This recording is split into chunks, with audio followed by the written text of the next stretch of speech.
Welcome everybody. This is your COMDAN, the Community Mental Health Drug and Alcohol Research Network. We affectionately call it COMDAN webinar, and we welcome you here today. You're here to join myself and our panel, which I'll introduce in a moment, about why research.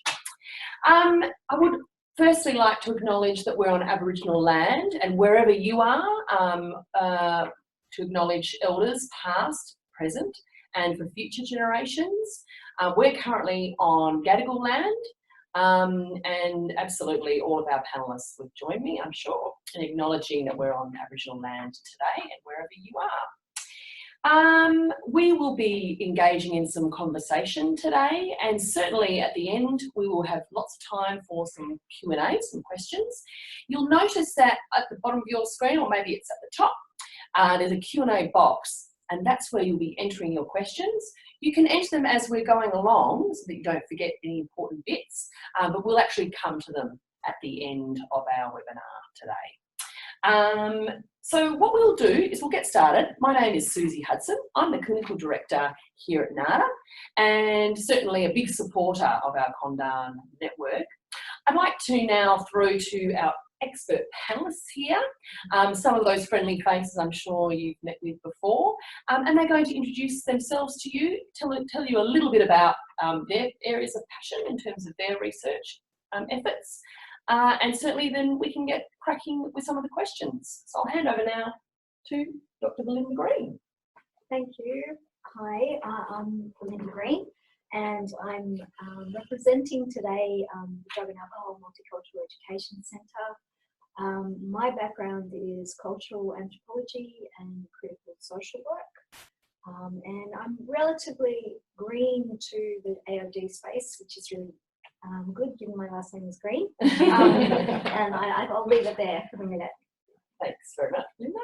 Becca. Hi, I'm Becca Hardy. I'm with Black Dog Institute, and I am an evaluator.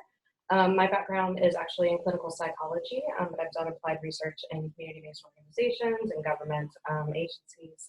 Like that. Great, thanks, Becca. Welcome. Yeah, hi everyone. My name's Pete Kelly. I work at the University of Wollongong in the School of Psychology down there.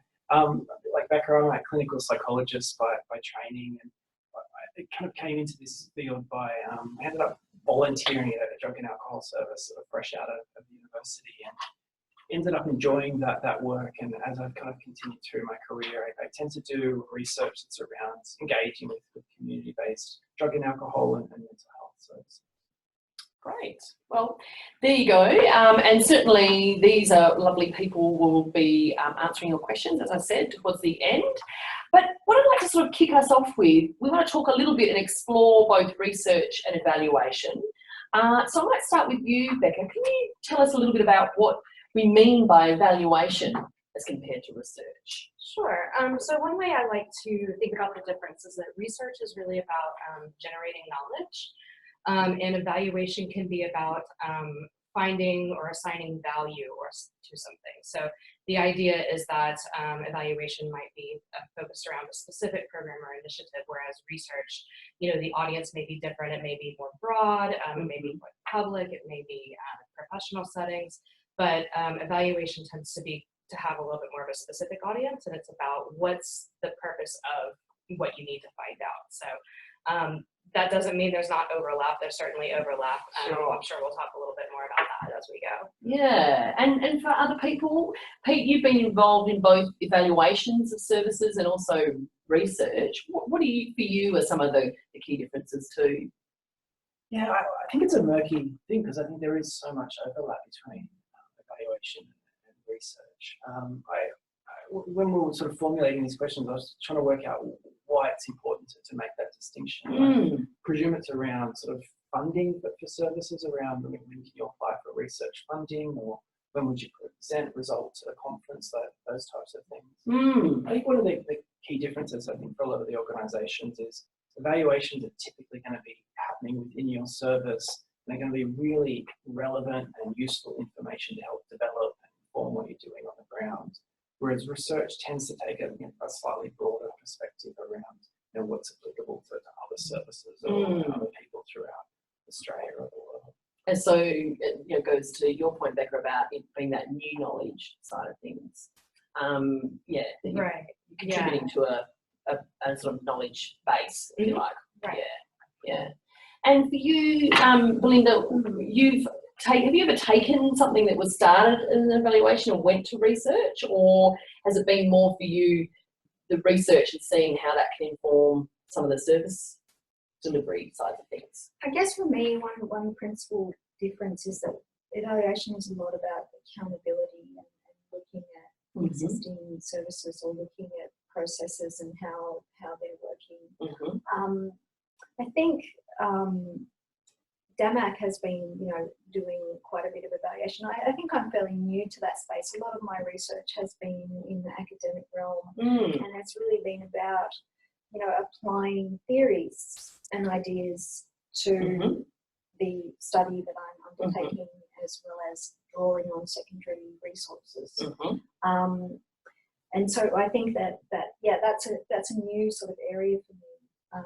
But I know that this service, because it's been around for like the last 7 years and has had a key research position there, has done a number of evaluations.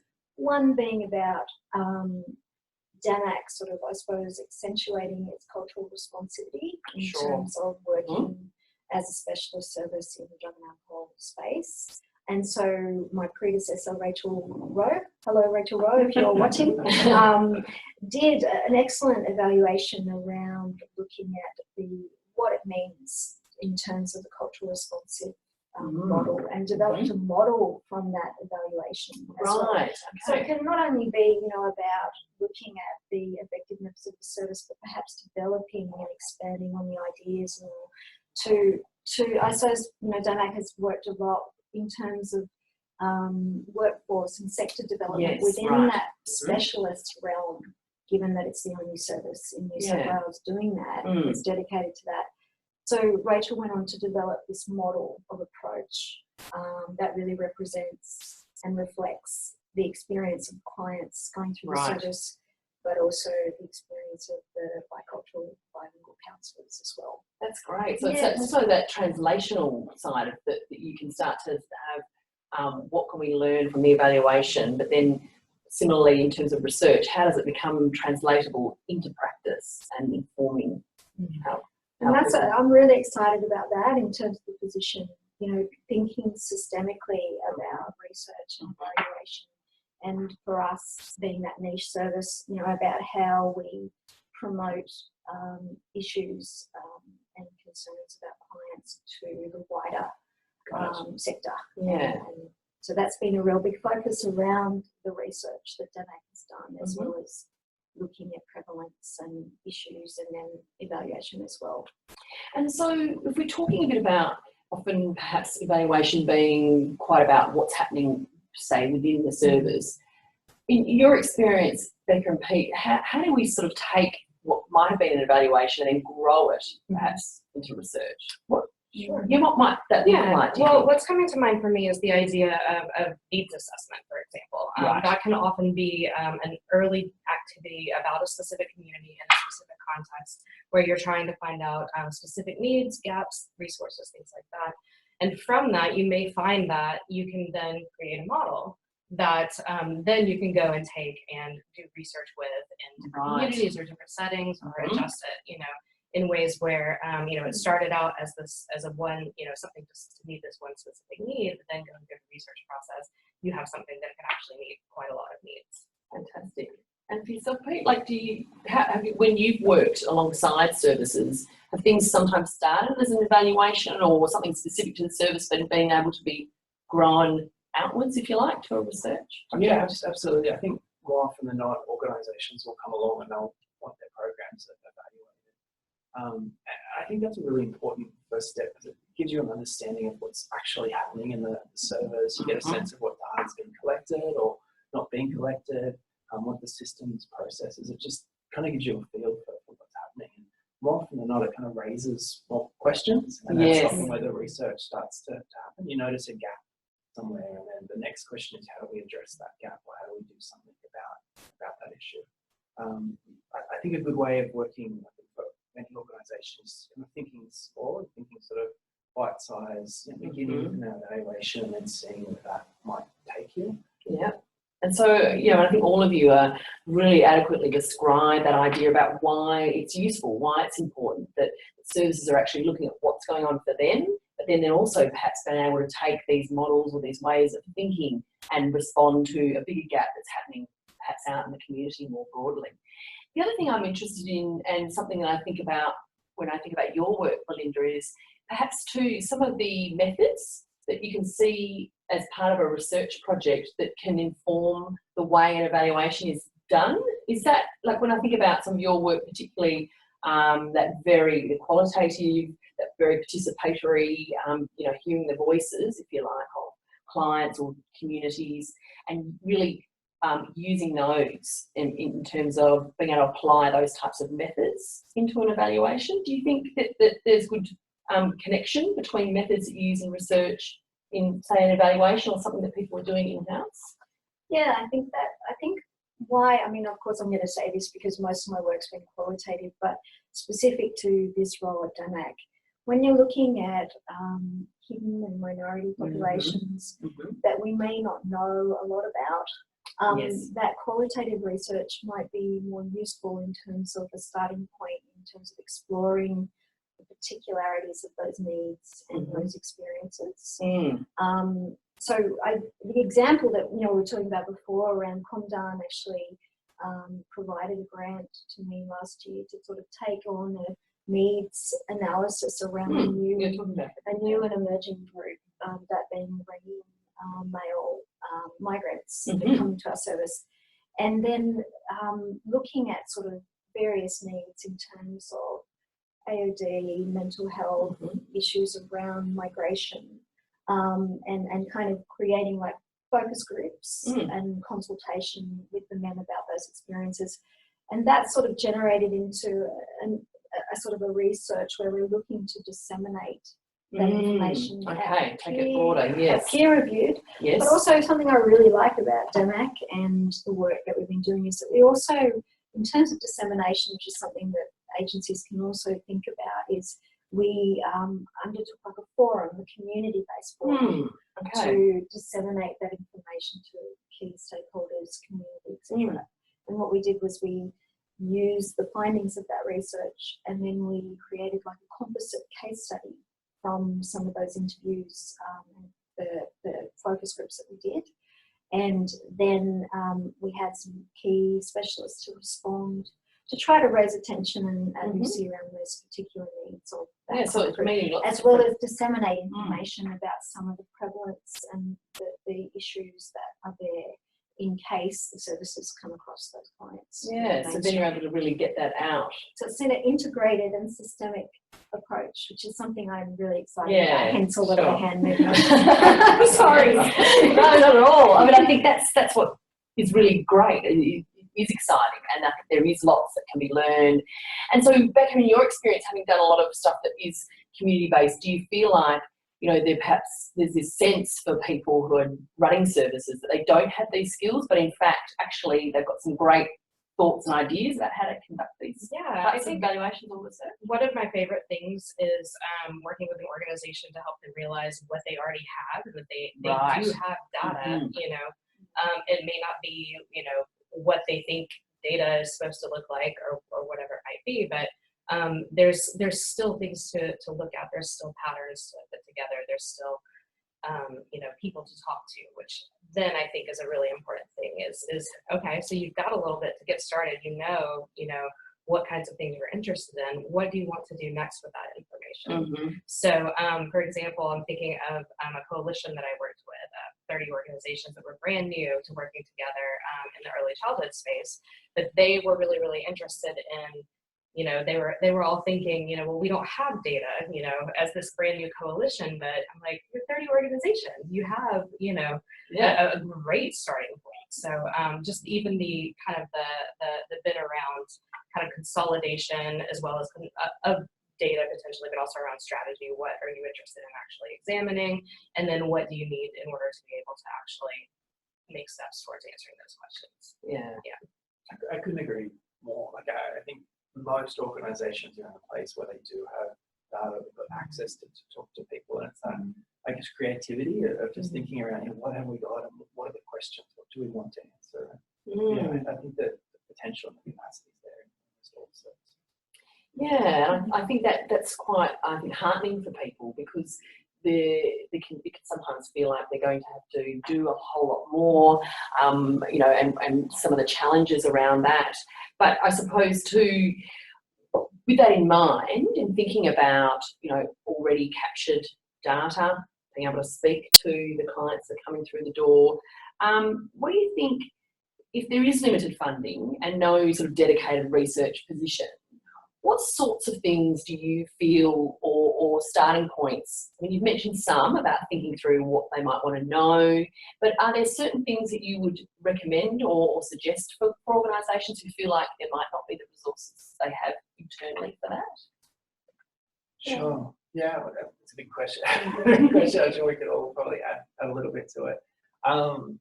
I think one of a good starting point is doing things like going to conferences and reading articles and trying to get your head around what's actually happening in the area. So I think that's a useful place to begin. There's lots of organisations and services and researchers who are already doing research and doing an evaluation who'd be really happy to talk to people and give advice and give feedback and kind of explore ideas. Research is kind of a slow thing in lots of cases, and in many ways it's just kind of getting a start. So something like the database, just chipping away and starting to collect some routine data. After a little while, you start to get to a certain amount of information where you can start looking at it and making some decisions. So I guess trying to make a start, I think, is useful. But likewise, talking to people and reading and trying to get your head around it a little bit, I think, can be useful. Yeah, absolutely.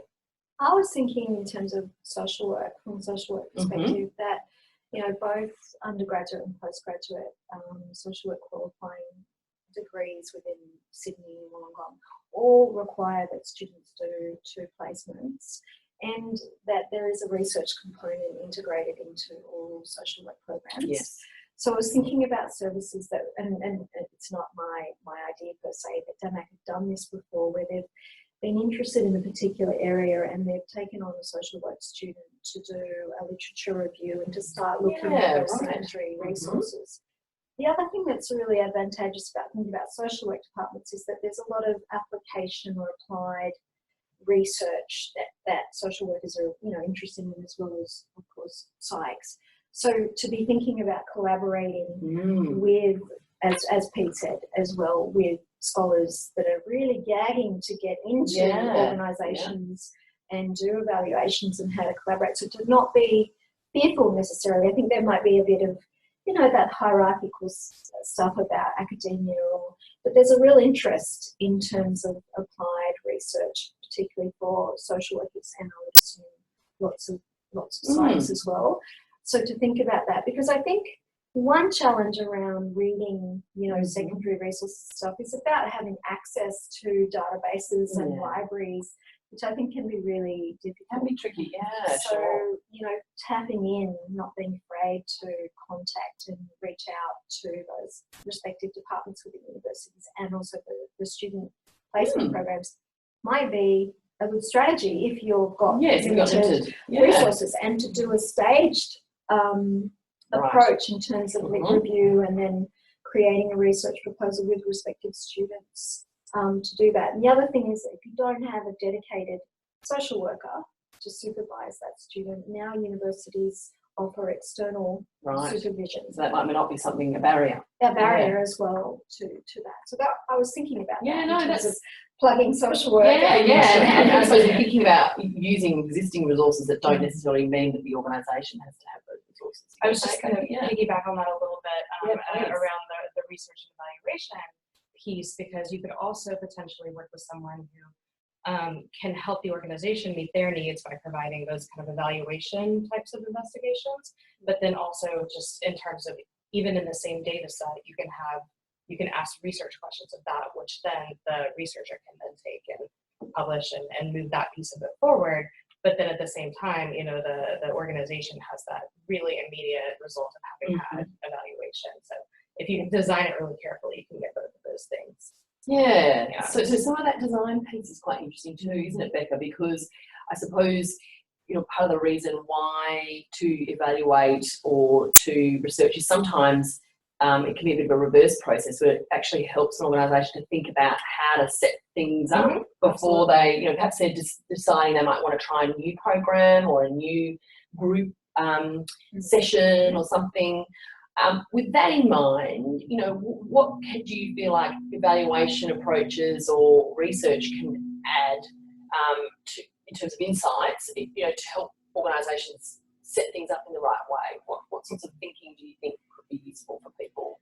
I think it can be really helpful to have kind of an analytic eye on you know, an organization's programs or gaps or needs or population or kind of all of those elements, and in order to, and then take that alongside with, you know, what does the organization itself want to know? You know, so they are likely to want to know things about their own programs, but they're also interested in, you know, the research and what's best practice and can we contribute to that and all of that. So I think just having someone who is able to kind of put it all together in a framework that then can be, you know, implemented in terms of the evaluation or the research study in the organization, you know, then you have a pretty good way of meeting both of those needs. Yeah, right. So it really is about sort of, I suppose, starting those things right at the beginning, is that, and maybe having some of those conversations, as you say, Pete, with people who got some experience in that can just at least guide you to start the process. Yeah, absolutely. I think it's sort of sitting around tables like this and just sort of brainstorming and whiteboarding and just trying to think about what is it, what's my question, what am I trying to answer, and kind of working your way back from that. But yeah, getting ideas from staff, from people who are accessing the services, you know, other researchers, other organisations. I think there's a range of people that could get involved in that. I think most people would be kind of happy to kind of contribute and get some ideas. And so that speaks from where I'm sitting, I suppose that says to me, if you do have the limited resources, so maybe that first part is really just thinking about your staff meetings or your, you know, your case review meetings, maybe setting some time aside and really just starting to brainstorm, you know, what do they want to know? What is this particular service designed to set up to do? You know, just to nut through some of those things. And those conversations, I suppose, then help you then think about the next conversation and inviting somebody in to tell you a bit about what they're doing. Absolutely. And so we've taken that a little bit step further. We've talked a little bit about, if you've got limited resources, it's good to think about who else is out there, to absolutely start to look at the literature, to think about, you know, what other programs might be a bit like yours. What other things, are there any other things that people could start to think about now that could have them starting to formulate a bit of a question or an evaluation project? What other things might they need to consider, do you think? Is it about, you know, perhaps it's about also talking to the clients about what they think is important.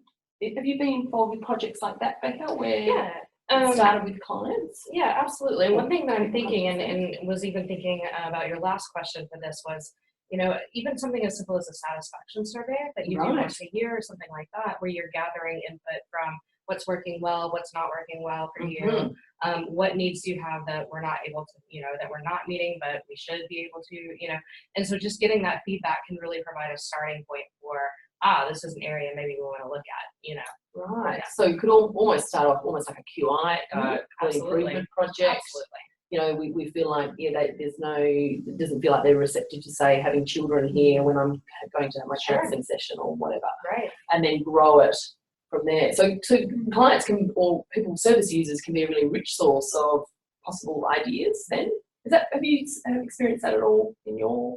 Yeah, absolutely. And so, yeah, like doing interviews with people that are accessing services, doing, I think a really good activity, that's really what you're alluding to, but at staff meetings, just presenting the statistics from the service. So I think most organisations are sending in sort of 6 monthly or 12 monthly sort of reports to fund, like just looking at what's the proportion of males and females, what are the rates of dropout, what are the types of substances or mental health condition, or whatever it is. Kind of reviewing that with staff, and even reviewing it with participants of the service, and just being creative, coming up with ideas, thinking, hey, where are our gaps, what would we like to do.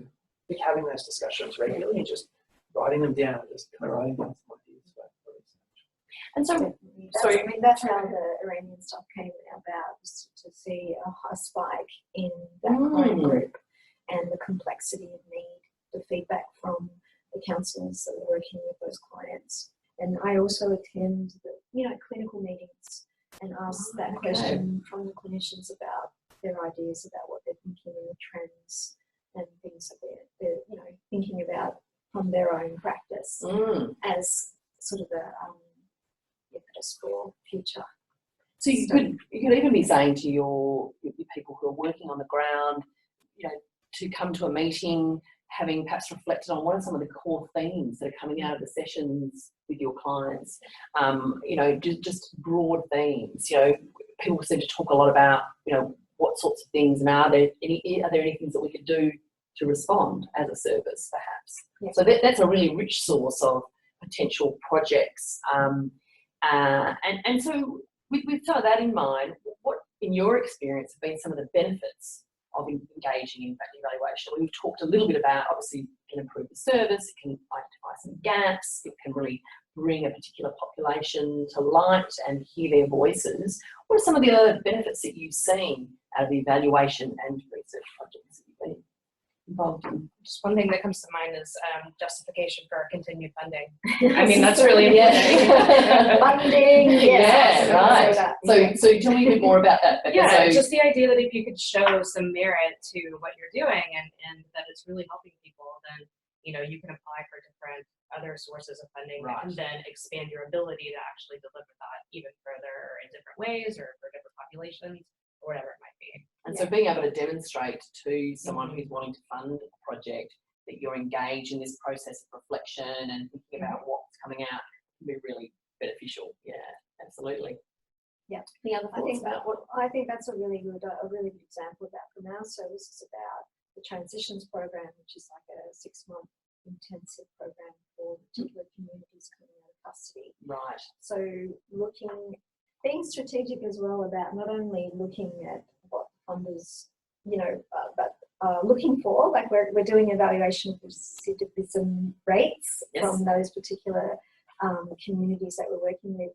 But the evaluation itself, looking at, my predecessor again adapted some of the stuff that's done by the funding body around their assessment process to integrate into the evaluation to really highlight the efficacy of the program and doing a range of different methods. I think that's another thing that we haven't talked about, the power of triangulation or multi-methods in terms of... Fantastic. Tell me more about that. Well, when I'm thinking of that example, taking and adapting the sort of assessment information that Justice Health use, because obviously this program is working closely with corrective services, adapting that to more about being sensitised to the cultural realities of the client groups that we're working with, in terms of country of birth and language, etc., being a bit more pinpointed around that. Drawing that out, so doing a sort of an assessment and then a post-assessment questionnaire on the clients, then also doing semi-structured interviews with the case managers themselves who are facilitating that program, and then as well doing some key stakeholders, that is from community services and other people that are involved in that program through an advisory committee, doing focus groups. Yes. So using that mode of triangulation to consolidate and I suppose that really, if you start to look at what is it the funder sort of looking at, that could be a starting point too for really demonstrating your efficacy of the program that you're doing, but also gets into the mindset of what are the things that are important and on people's minds. How does that fit with the reality of the people on the ground? And maybe it doesn't, but then if you don't evaluate or ask those questions, then you might never know. Yeah. And so thinking about those people, and sometimes the clients that we work with have had very challenging experiences in their lives, where does ethics fit into this? I mean, we can get a bit scared by what that means for us, in spite of the fact that our services are designed to be very oriented around, good quality care for people. But where does ethics fit in for you, Pete? So tell us a little bit about what your experience and what perhaps some of the concerns have been of services that you work with around the ethics processes. Yeah, so at the heart of an ethics process is ensuring that the research or evaluation you're doing is ethical, that you're treating people appropriately, not doing any harm, you've got sort of risk management procedures in place, that you're kind of doing the right study, you're not doing something that's harmful to people. So the ethics process needs to underpin any type of research and evaluation. And whether or not you're actually going through a formal ethics committee or you're just doing something in the service, you absolutely want to be thinking about the ethical sort of procedures and processes underlying that. I guess the next part is if you're doing any research with a university, you would typically be going through their ethics committee. Mm-hmm. There's an administrative hassle associated with it. It's a large document that you're filling in, and it can sometimes take a bit of time. And I think the administrative burden is often what people get annoyed with and frustrated with. But the underlying process is very sound, having people peer reviewing the work and looking at it and making sure that it's appropriate. So to one side, it's a hassle, but it's fundamentally vital when you're doing research. Yeah, and I suppose it's there is a lot of translatable approaches. If you think about ethical care, it's not that huge a leap to then think about how that applies in evaluation or research. Would you say, Becca? Like how? No, I would agree with that. And I, just to echo what you said, there's the ethical piece of what you're doing, which stands no matter what, and then there's kind of the administrative piece that can be really intimidating sometimes. But regardless, I think what I would say is that there's pretty good guidance out there in terms of the NHMRC, and even I'm just thinking about like the evaluation societies, the Australian Evaluation Society, and other venues all have some really nice guidelines to follow. So if you need a starting point, it's there for you for sure. Well, and the other good news is that ComDAN itself has an ethics consultation committee, and really we're not. We have groups, in fact, people here are involved in that, and the whole purpose of that group is really to provide lots of robust support to people to really encourage the ethical, the way in which we think about whether it's an evaluation or research. Because I think, interestingly enough, even though we do have a lot of those standards in terms of the care, there's lots of other things to think about when you're running an evaluation of a program that's currently going, and what that might mean for people if they don't wish to participate. What does that mean for their treatment in your service? So I think it is so vital to be really reflecting on that. But to say that, with that in mind, are there things that you would encourage people to think about? And certainly some of the resources are a great start, Becca, in terms of reflecting on those things.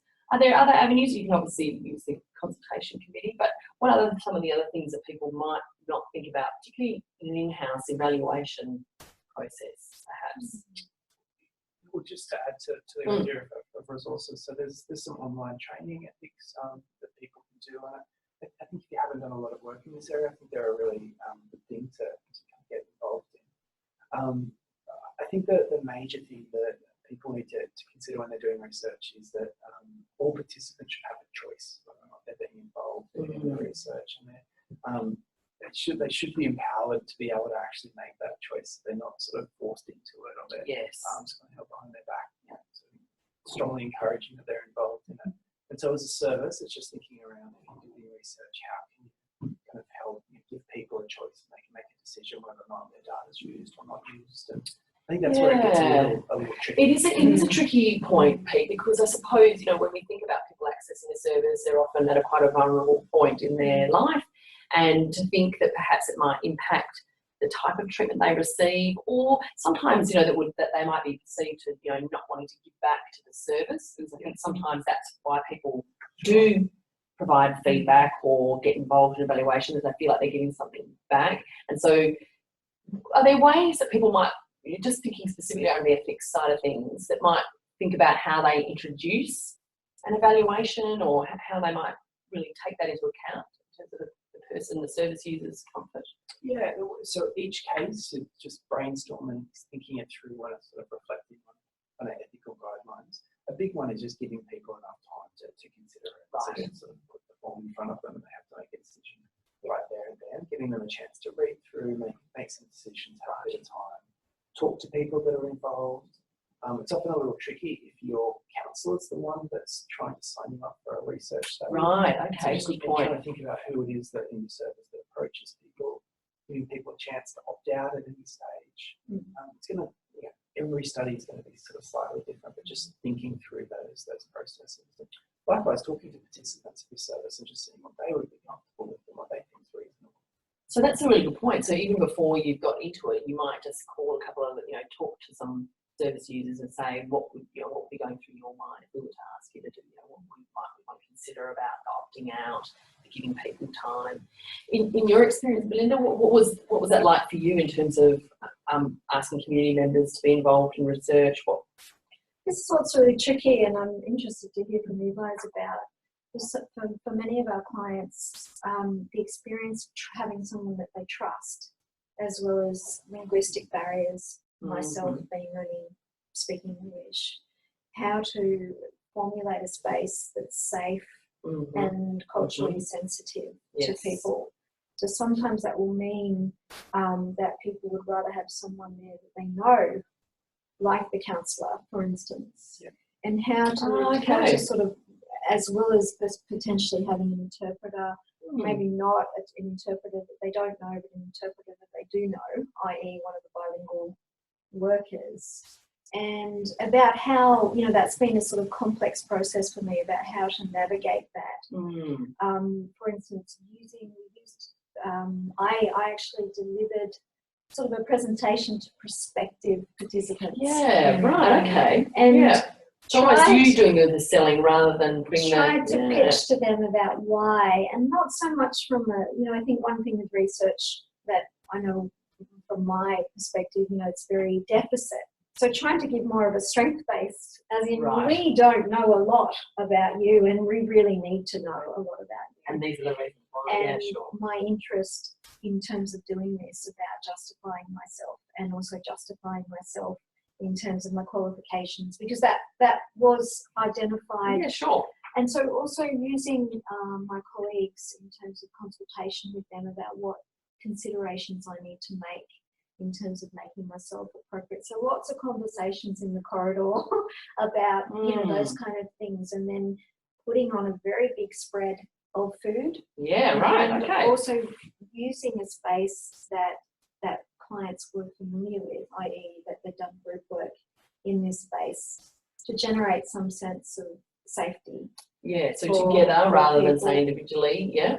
Exactly, and giving people plenty of time to ask questions, and also that what Pete said about the staged, when I did that consultation, I think I gave people about 4 or 5 times around informed consent about really so revisiting some of those things. Exactly, and really giving them plenty of time to consider that and to have plenty of time to ask questions. So that was done initially, and then I also established like an advisory group from prospective participants from the community to consult with me based on my sort of thinking, and then for them to sort of look at what I proposed and to provide insight around the language that was used, the timing of the consultation, maybe the possible grouping of the consultation in terms of people that felt more comfortable with one another. So it is a process. Yeah, I think that makes sense, and taking, I suppose, that points before you were saying, Pete, it takes time and to really get it right. But certainly you can start to build on things. You might do this small piece which might then grow to the next and form the next sort of piece. It also has me thinking about dissemination, because you spoke there, Linda, about feeding it back, those sorts of things. In your experience, Becca, trying in terms of, is that something you need to really consider right at the beginning in terms of how you're going to disseminate So Evaluations yeah, I would say so, especially when you're thinking about evaluation, because you've really got that stakeholder need piece. So, you know, the reason that you might be doing an evaluation might be for a specific purpose, and so you're going to be thinking about, well, what does that stakeholder or that purpose demand in terms of how I Right. disseminate this? You know, Okay. is it a report just to an organization? Is it a report to policymakers? Is it, you know, the kind of the typical evaluation sorts of results, maybe to the community or whatever it might be, Yeah. plus a peer-reviewed publication, you know, in a research journal. So, Right. you know, Yeah. you do kind of have to think and plan about all those different stakeholders and what all their different needs are, so that you are able to provide the information in a way that makes sense for what they need. So you're almost thinking about different types of potential audiences, Absolutely. even if perhaps they don't end up being, and you know that you've thought that through. Pete, have you had to help or support organisations to think about dissemination? Is that something that people readily consider, or is there something you need to have a bit of a conversation about with them?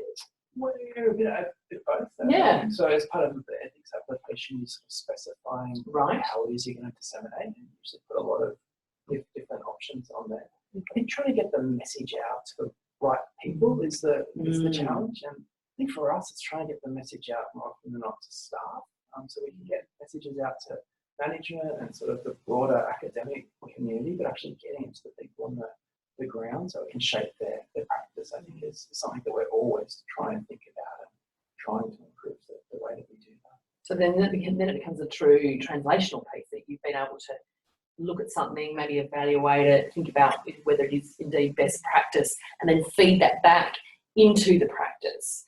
And so with that, I suppose, is that real importance of how might we provide some information back to the participants of that research or that piece, that about even the evaluation, because maybe sometimes people don't consider, they think we're doing an internal piece of work, it's very much for our own purposes, and maybe don't consider how interested the participants might be in I think people, particularly in our sector, really like that idea that they give back, so they're engaged with a community organisation. They tend to sort of believe in the spirit of that organisation, and people all of the time come up to us and sort of say the reason we're doing this is because we want to improve this service or whatnot. And I think if we can kind of close that loop and let them know, yeah, it did make a difference. That's what we did with these results. This is how the service changed, or they went to the minister and they were advocating for something, or it helped support funding, or whatever it is. I think it's important to close that loop. But I'm not sure we do a great job as a sector at doing that.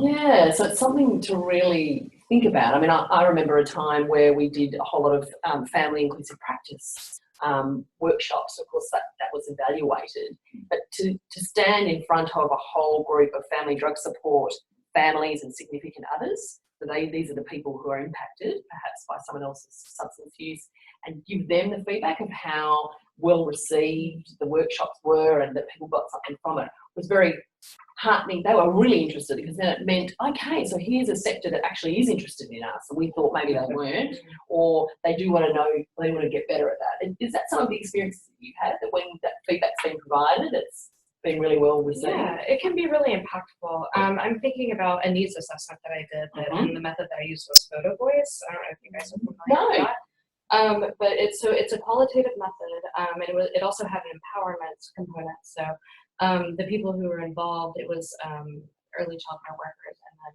parents of young children, were talking about needs and barriers and facilitators, getting their children's needs met and through the system and everything.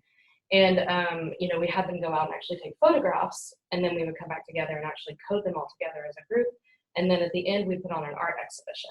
Wow. So the dissemination piece was actually public, and we had a lot of community members come, and a couple of the participants actually spoke during the exhibit, and it was up for I think 3 months in the library in this community. So it was really, really powerful, and I think it really it closed the loop. I think a lot faster than a lot of things. Like a report or so perhaps it's also about being really creative about how you might disseminate. I think I have to have a shout out to my colleague Alison Jaworski around. She's the project worker at our service, and she's been organising these Mhm. community forums. So Right. we did a study in Western Sydney around Arabic speaking Pacific Islander and people from African backgrounds, and it was a qualitative study. Mhm.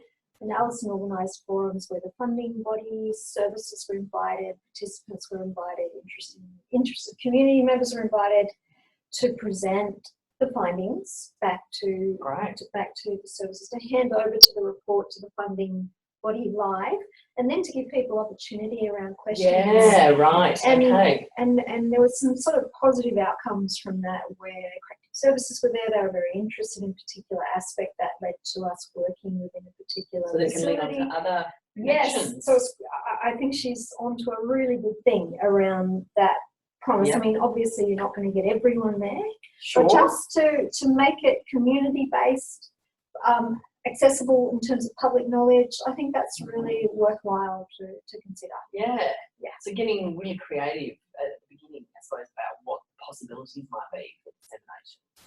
And so we've talked quite nicely really about each of sort of parts of the process.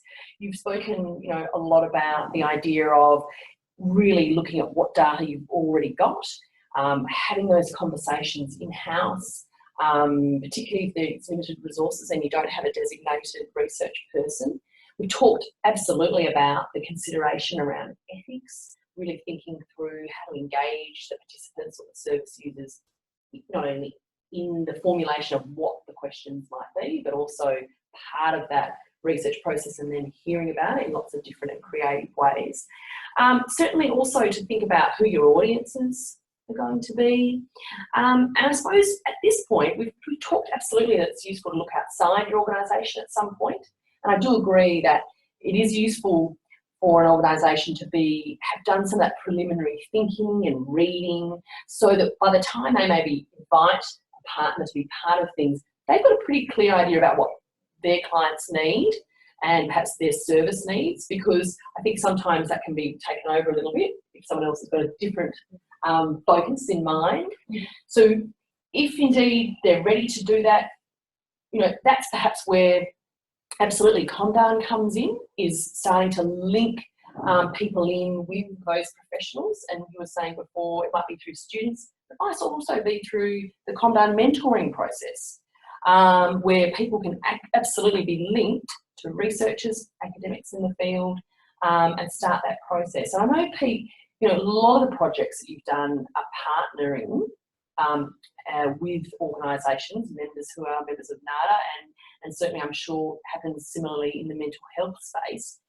When you think about those relationships, what's been important, I suppose, as the research institution when you start that relationship? What are some of the things to consider, I suppose, on both sides about that? Yeah, well, that's a good question. So research typically goes for a long period of time. Right. So Good point, just yes. working with people that you like and that are enthusiastic and Right. share a similar vision, Right. etc., etc. Yes. It's a little rocky at times. Researchers have specific agendas and services have specific agendas. And I think it's just trying to be open and honest, Right. and putting those on the table and having conversations about that, just being really, really clear about what's happening. I think with any research, if you're just kicking off, you're not trying to get your Nobel Prize from your very first study. It's usually something pretty small, and it's just gradual building over Right. time. So seeing it maybe as a project of work, not this is going to be the one and only bite of the cherry. We're going to do something, give it a go. And I suppose that could also help with just testing the relationship. Absolutely. Perhaps. Yeah. This is the first step, and if it's not a great first step, then look in other directions. But often not. It's the first step that leads to Great. ongoing things. And communication and working with people that you like. I think it's relationships that you're trying to manage when you're doing this. But I think researchers are really keen to work with community organisations. I think there's a lot to benefit about doing a real world on the ground research. And it's rewarding, and I think people are keen to be involved. And for you, Becky, you've had to really navigate, I suppose, some of those relationships before. Yeah, well, I was just thinking about over our whole conversation and thinking that really one of the most common things that we've been talking about is collaboration and communication. And, Right. and that's been true kind of throughout the process. Mm. And I think that's true when you're thinking about starting up and really understanding and what that means for that phase is really about kind of, the researcher or evaluator really seeking to understand the needs of the organization that they might be working with, Right. and being sure that they're communicating and that communication really goes both ways. And then that collaboration piece, just reaching out, far and wide to take advantage of the knowledge and resources that are out there. Yeah, and it sounds too that there is a lot of goodwill, I think, out there in the community. And if you are yourselves considering this journey, is really trying to tap into that. I think that also it comes back to the point that you made, Belinda, that this could be the start too for clinical people, so workers on the ground, developing their own skills in research and evaluation and being able to pull those things together, because we do know that what we often are missing is that evidence-based practice, that real sense of this works very well for the client, there are good outcomes, and it can be applied by any type of worker. I mean, that's sometimes the trickiness, is that research that's done very much outside can be quite restrictive in terms of its translational piece. It's nice. I mean, we actually have a colleague of mine that's now going to take up a PhD and look at the drug and alcohol counselling with young men and looking at her practice and model to sort of, I suppose, generate further research. I think as well, one other point about getting out there, and this relates to you as someone who's really good at networking, about, for instance, I talked to Susie about, trying to access qualitative researchers and like-minded researchers like myself. She made the suggestion about UNSW Centre for Health and Society Studies. Social research. Yeah. So those guys have a seminar series, and there's some really interesting stuff. Right. Alison Rigger is going to present about advocacy around research soon. Fantastic. Can't remember the date, but just going along to seminar series and joining mailing lists of various institutes that might be relevant to your area is also a really good way to tap in and connect and network with people. Yeah, usually they're relaxed after Q&A and after the presentation, but I think that's a nice opportunity as well about connecting those dots. Yeah, well, it also speaks to that idea of, connecting with people that you've got a good vibe about, perhaps through what they presented to the audience, the way in which they conducted their own research, and you think this could be a good fit for us. They sort of seem to get the people that we support or what have you. So I think that's a really great point, that you do you're doing a bit of your investigating to see who might be a good fit for your organisation as well. Now, we might at this point turn to questions. We certainly have one here. We were talking before about wrapping our head around the literature, and you've mentioned before there, Belinda, about you can sign up to some email lists and things like that through the university. But what about access to peer-reviewed journals if you don't have a uni, you're not associated with a uni? Peter, there are things that people can do to get around some of that in order to get access to some of the literature? Yeah, absolutely. So there's no magic solution to this one, but there's a few things. Like, we're moving to an era where a lot of things are being published online now and being published so you can just download them for free. Lots of journals for the first sort of 30 days or 90 days will just provide that journal article for free. So one of my biggest suggestions would be start signing up to just the mailing list for some of the journals that you might be interested in. So if it's drug and alcohol, like Drug and Alcohol Review, or addiction, or whatever it is that you're interested in, and they'll send you emails each month or every couple of days when new articles are coming out. That'll give you kind of a sense of what's there. Places like ResearchGate, what people are putting a lot of their sort of pre-publication articles there. So it's the version that's accepted, but it's just not formatted like it is in journals. And that's free for anyone to join up to. Do you have to be a researcher to? I don't think so. Yeah, no, I didn't think you had to either. So that's so that's a real possibility. That's ResearchGate, and then you can follow people too in terms of areas of interest. Yeah. You can follow Pete. You can follow Belinda. You probably even follow Becca. There you go. So there's you can look out for that, guys. But sorry, just one thing. Yes, please. Google Scholar. It's Yes. fantastic, and if you can get onto Google Scholar, you'll see that there's a bunch of things that are available just to download. The links there. Yeah, There's also, if people weren't aware, there's a drug and alcohol library. Now, I'm not sure if it's a similar thing for mental health, but certainly you can ask the library to do a search for you on a particular topic area, and they will send back to you a list of articles that fit that topic area, and then if you want to access them, then they can do that on your behalf. You can certainly get in touch with Joe at Comban or myself, Susie, to find out about that. But that's also another potential way of getting access to some of that literature, because I think it is useful. Sometimes another way is to set up a bit of a part of your meetings to introduce some literature into your meetings. Certainly, as someone who provides clinical supervision, that's part and parcel of that clinical supervision, is to bring some of the literature into the sort of therapeutic space, if you like. Nice. Oh, not just that's something that I always, I think it is a barrier in terms of having access to a library and those databases. Because I think there's some great suggestions, and there are subscriptions to libraries that are community based, which obviously you have to pay for, unfortunately.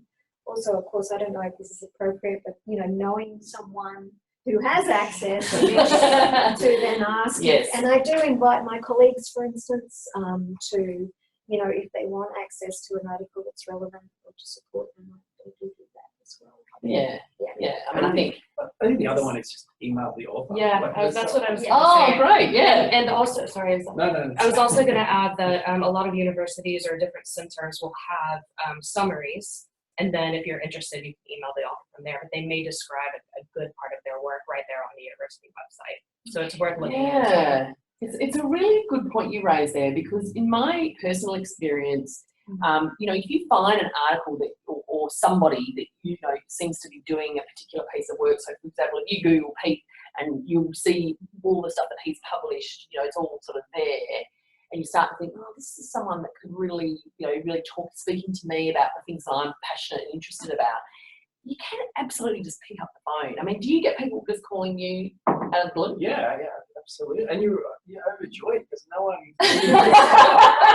Fantastic.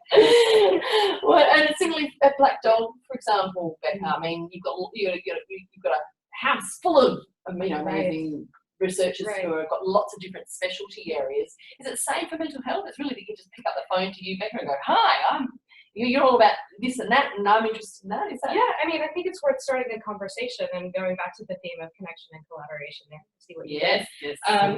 It's always worth reaching out if there's someone whose work you're interested in, for sure. Yeah, and I think that it's very a rare thing that people wouldn't be really stoked to hear from you, and that maybe you read something that they wrote.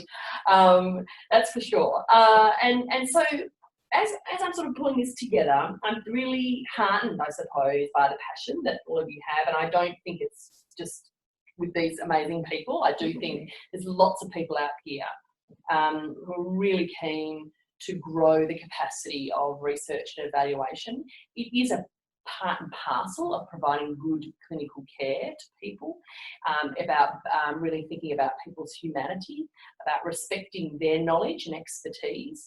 I think personally in the clinical space, there's been a nice shift from this needing to be an expert about things to stepping more into that curious space of really trying to understand what it is to be in another person's shoes and to hear them as the expert in their own lives. What are some of the last bits of advice or little kernels of gold that you might give to people who are thinking about starting this process of evaluating a program or doing research? I might start with you, Belinda, if that's okay. Put you right on the spot. Anything that you really feel is something you would encourage people to think about, or? I think I suppose it's from my perspective about that the power of that consumer-led participation and the enforcement of that's going on, and so the importance of lived experience and drawing on. I think we've still got a long way to go around really understanding the narratives and processes of people's experience around AOD. Yeah. So So really engaging. Don't be disheartened by, that sometimes the space can be very biomedical and it can be Yes. very, but I think there's a real place for that sort of qualitative Yes. work. I know that's my agenda. That's Sorry. okay. Of course I have to. You're allowed. And not to give up, and yes, to be not fearful about. I mean, I'm really excited to collaborate with people, and that my experience of academics in terms of writing to them about their work Yes. and having had that happen to me, that they're overjoyed, Yes. and there Great. is lots of that desire to do evaluation applied research today. Yeah, It's really that's great. important. So Thank you. don't be scared around reaching out to that space. Brilliant. I'm thinking about just curiosity and creativity. Yeah. So curiosity in the sense of, I think we all have these questions that if we stop at, what we're doing day to day, we're doing this because we want to make it better for, those people that we're working with and the communities that we're in, all of that. And so I think if we take the time to stop and reflect and be curious about what those things are, that can get you really, it gets me really excited. Fantastic. As a researcher nerd. But the other thing is creativity. So I think that piece as well just really opens up just what we can do.